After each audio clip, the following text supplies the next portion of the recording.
مسلمان کے دل میں سوچ میں یہ بات ہو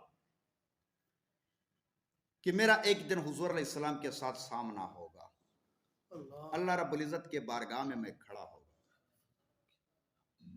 تو پھر وہ سوچتا ہے کہ جو کچھ مجھے یہ نصیحت کرنے والے واعظین سمجھاتے ہیں اچھا کرتے ہیں۔ تاریخ کے حوالے سے ایک واقعہ ہے، وقت کا حکمران ہے، مسلمان حکمران ہے،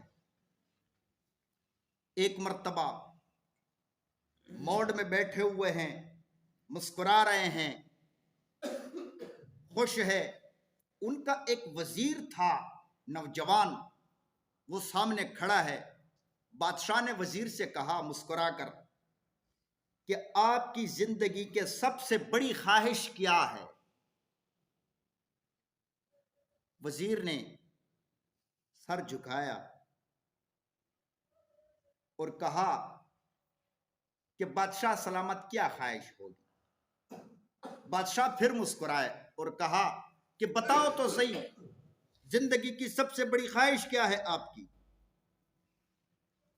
وزیر نے انتہائی عاجزی اور ادب کے ساتھ کہنا شروع کر دیا کہ بادشاہ سلامت، میں آپ کا وزیر ہوں، آپ کے دارالحکومت میں یہ جو آپ کا محل ہے، جب میں یہاں پہنچتا ہوں آپ کے ساتھ، آپ کے دبدبے کو دیکھ کر، آپ کی سلطنت کو دیکھ کر میری یہ خواہش ہوتی ہے کہ آپ کی حکمرانی، بادشاہی، سلطنت کا 10واں حصہ اگر مجھے مل جاتا نا تو میں دنیا کا خوش قسمت انسان بن جاتا۔ بادشاہ پھر مسکرائے اور فرمایا، بادشاہ نے کہا کہ اچھا اگر میری سلطنت کا آدھا حصہ تجھے مل جائے پھر؟ وہ حیران ہو گیا کہ بادشاہ سلامت، میں اتنا خوش قسمت کہاں ہوں؟ بادشاہ نے کہا بتاؤ تو صحیح، اگر مل جائے پھر؟ وزیر نے کہا پھر تو بڑا خوش نصیب ہوں گا میں اگر مجھے آپ کی سلطنت کا آدھا حصہ مل جائے۔ بادشاہ نے فوراً کاتبین کو بلایا اور اپنے اراکین کو جمع کیا اور 2 آرڈر جاری کر دیے۔ پہلا آرڈر یہ جاری کر دیا کہ میرے اس نوجوان وزیر کو میری طرف سے میری سلطنت کا آدھا حصہ دیا جاتا ہے۔ وزیر کی خوشی کی انتہا ہو گئی۔ دوسرا آرڈر جاری کر دیا کہ اس کا سر قلم کر دیا جائے۔ 2 آرڈر جاری ہو گئے، دونوں پر بادشاہ نے مہر لگا دی۔ وزیر کھانپنے لگا کہ یہ کیا ہو گیا، آدھی سلطنت بھی مل رہی ہے اور گردن بھی کٹ رہی ہے، یہ کیا، یہ کس طرح فیصلہ سنا دیا بادشاہ نے؟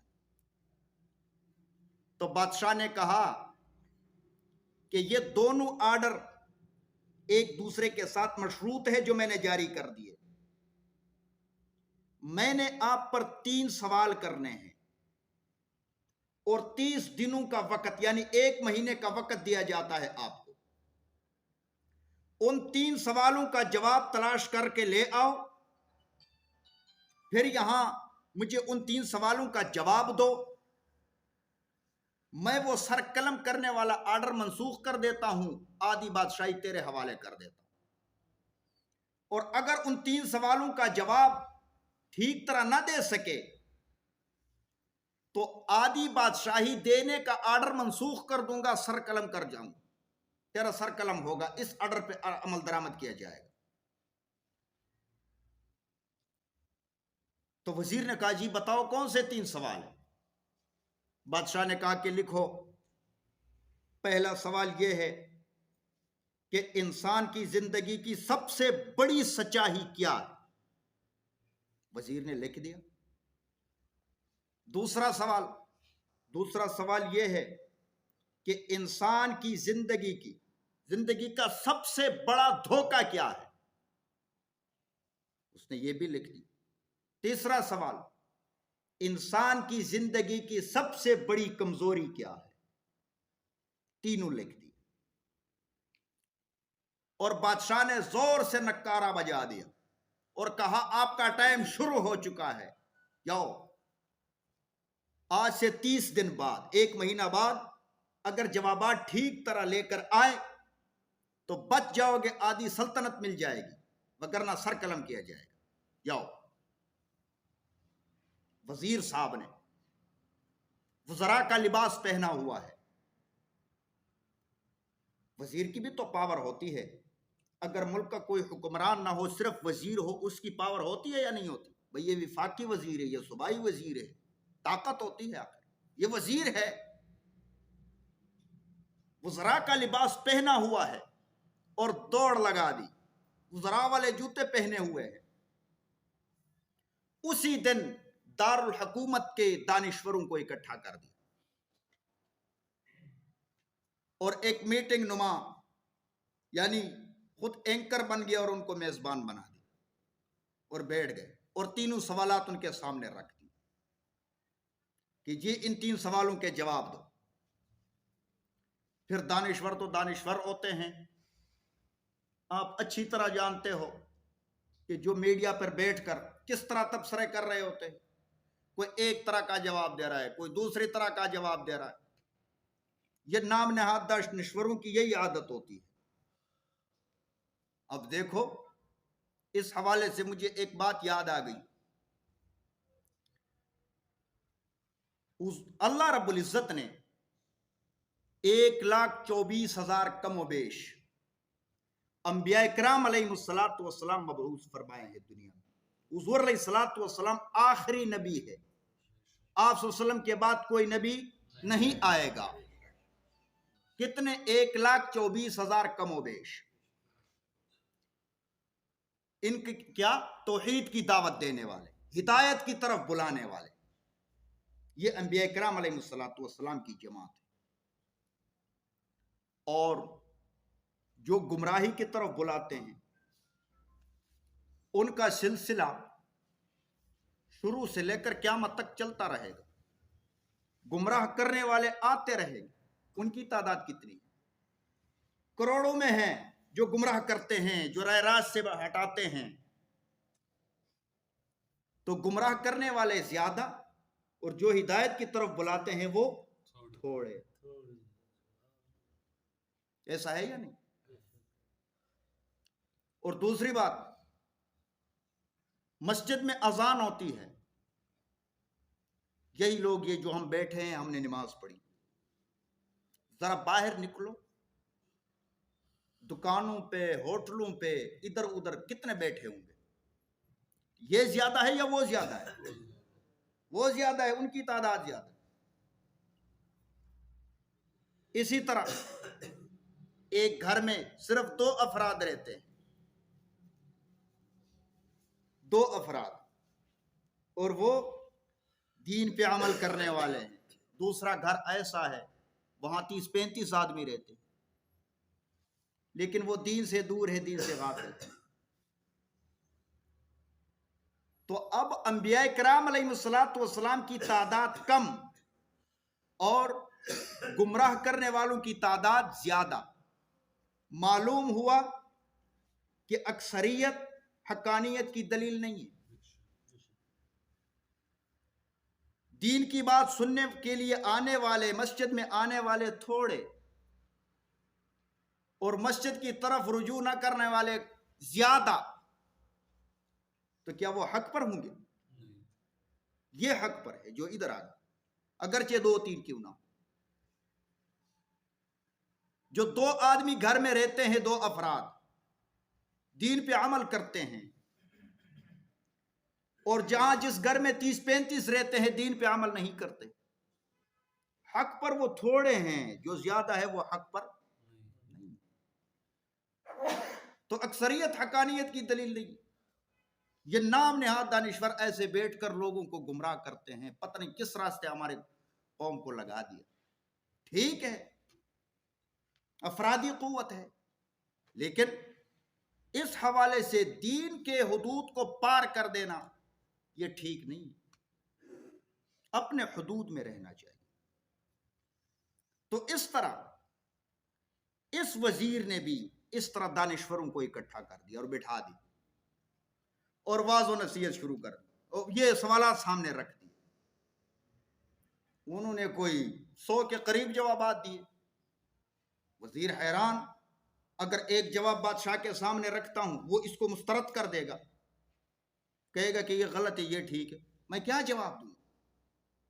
مطمئن نہیں ہوئے، ساری رات گزار دی، دوسری طرف بھاگ گئے. صبح پھر اور لوگوں کو جمع کر دیا، تیسرے دن اور لوگوں کو جمع کر دیا. اس طرح کرتے کرتے دارالحکومت سے باہر چلے گئے، دوسرے شہروں میں پہنچ گئے.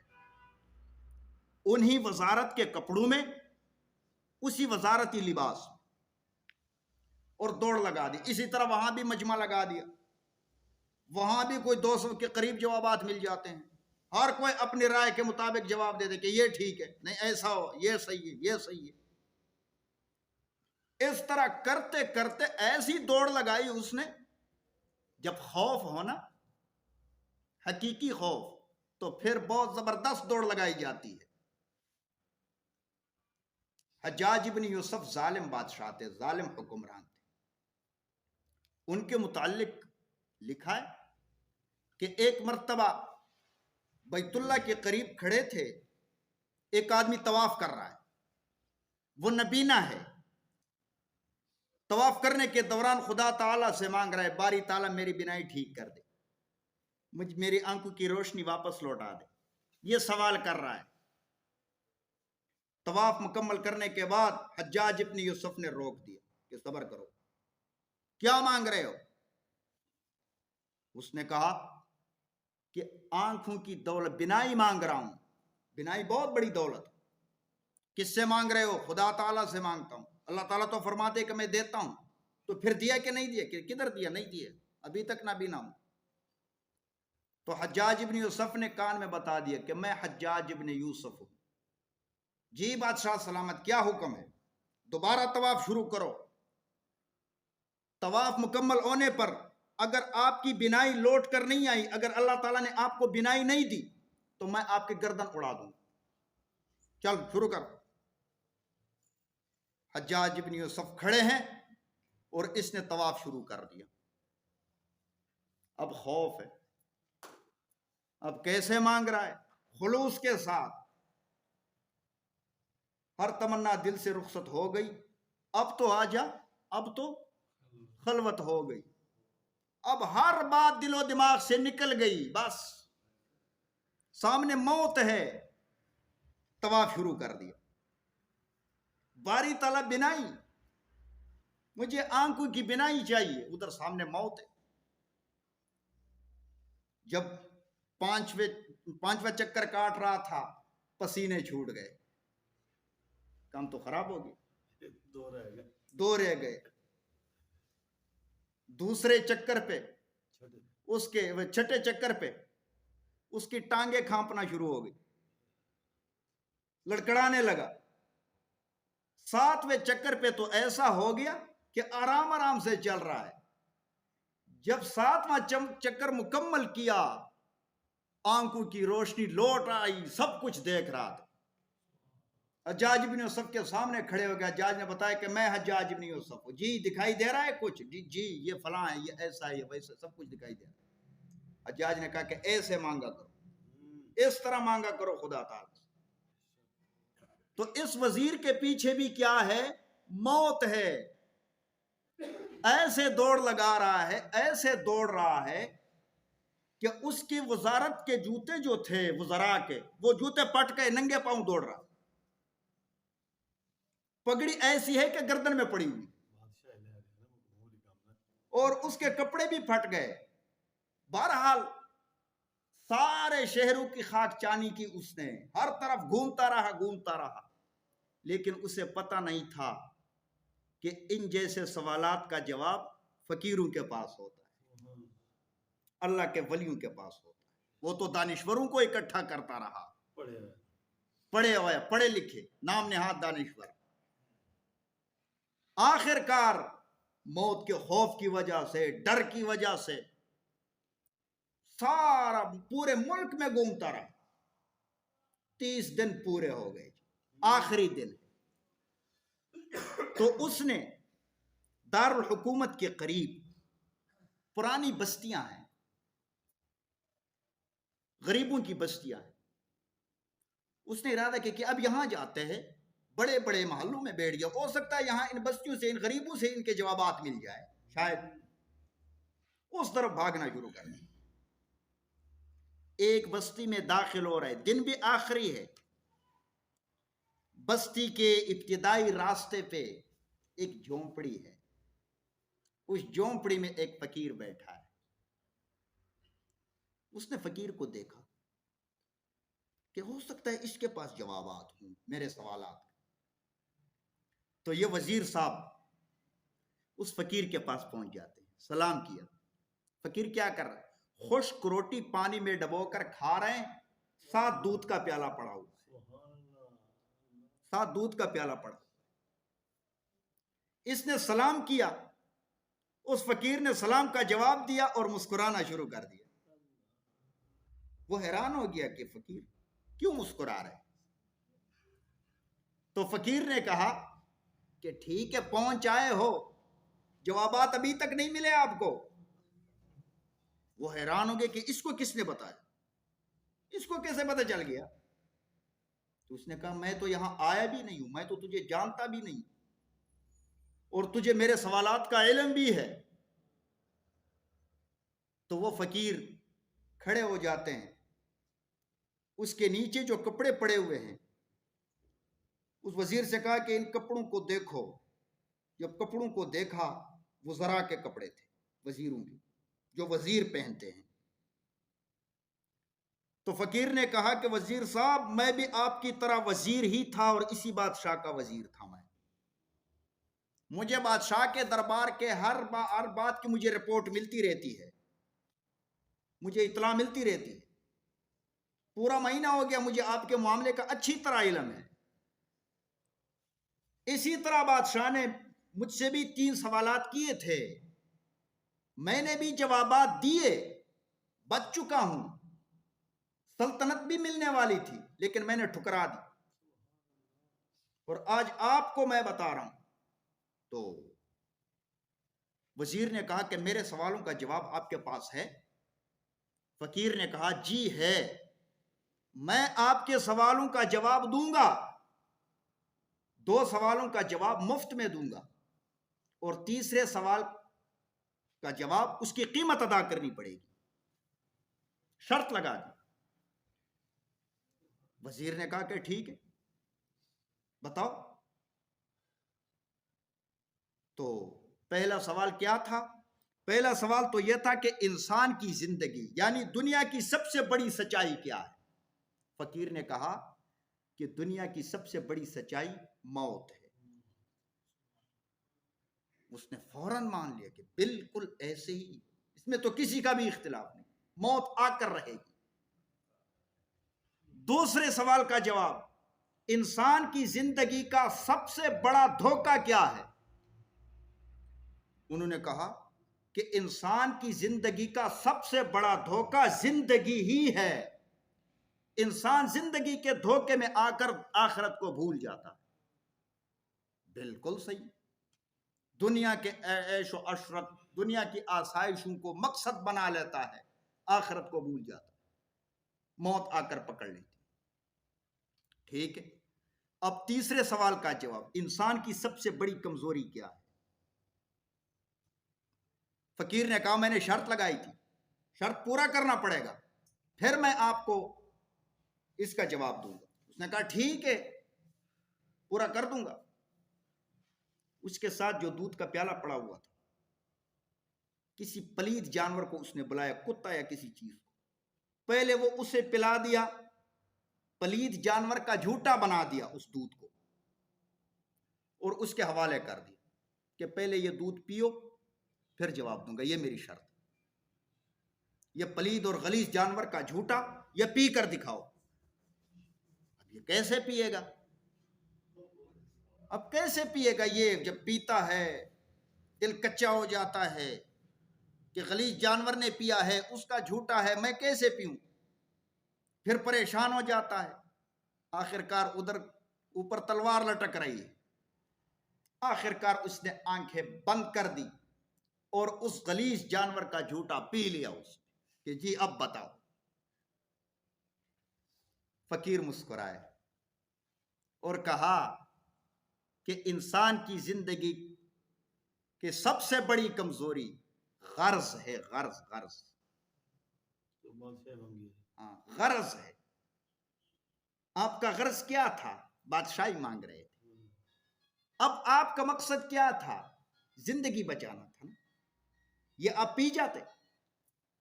اس غرض کی خاطر تو نے حرام کا جھوٹا پی لیا، مردار جانور کا جھوٹا تو نے پی لیا. لہٰذا کبھی زندگی میں خود غرض نہ بنا. زندگی کے دھوکے میں آ کر دنیا کو نہ بلانا. جو تو نے بادشاہ سے آدھی سلطنت مانگی ہے، میں نے بھی آدھی سلطنت مانگی تھی. اسی طرح کے سوالات ہیں، وہ کچھ اور سوالات تھے. وہ آدھی سلطنت تجھے مل جائے گی. یہ زندگی ہے اور زندگی کا دھوکہ ہے، لیکن آخرت بھول جائے گی آپ سے. تو اس نے سوچا کہ کتنی اچھی باتیں بتائیں، سب سے پہلے میں انہی پہ عمل کروں گا. صرف جا کر ان سوالوں کا جواب دیتا ہوں اور حکمرانی کو ٹھوکر مار دیتا ہوں. میں بھی آپ کی طرح فقیر بنوں گا، لیکن زندگی کے دھوکے میں نہیں آؤں. وہاں سے دوڑ لگا دی واپس. سکا سانس لیا اس نے، پیچھے دوڑ لگا دی. محل میں داخل ہونے والے ہی تھے. وہ کتنا گھوما تھا، پورا مہینہ گھومتا رہا. کتنی تھکاوٹ ہوگی. داخل ہونے والے تھے، گر پڑے روح پرواز کر فوت ہو. تو میرے محترم دوستو، آخرت کو نہ بلانا، زندگی کے دھوکے میں نہ آنا، اللہ اور اس کے دین کے ساتھ جڑنا چاہیے. جتنے بھی انبیاء کرام علیہ السلام دنیا میں تشریف لائے، اسی حقیقت کی ہمیں تعلیم دی ہے کہ آخرت کو مطمع نظر بناؤ. موت زندگی کی سب سے بڑی سچائی ہے، مرنا ہے. لہٰذا نیک لوگوں کی مخالفت نہ کرو. حضور علیہ السلام کی مخالفت کرنے والے خفیہ طور پر وہ کون تھے؟ منافقین تھے. لیکن اللہ رب العزت فرماتے ہیں میں ان کے دلوں کے بیت کو جانتا ہوں. مجھے اور آپ کو تعلیم دے دی، اگرچہ کسی کی منافقت کا علم بھی ہو جائے، تم نے دین کی دعوت چلانا ہے، کرتے رہو، لگے رہو. مڑنا نہیں ہے، ان کو چھوڑنا نہیں ہے. اللہ تعالیٰ عمل کرنے کی توفیق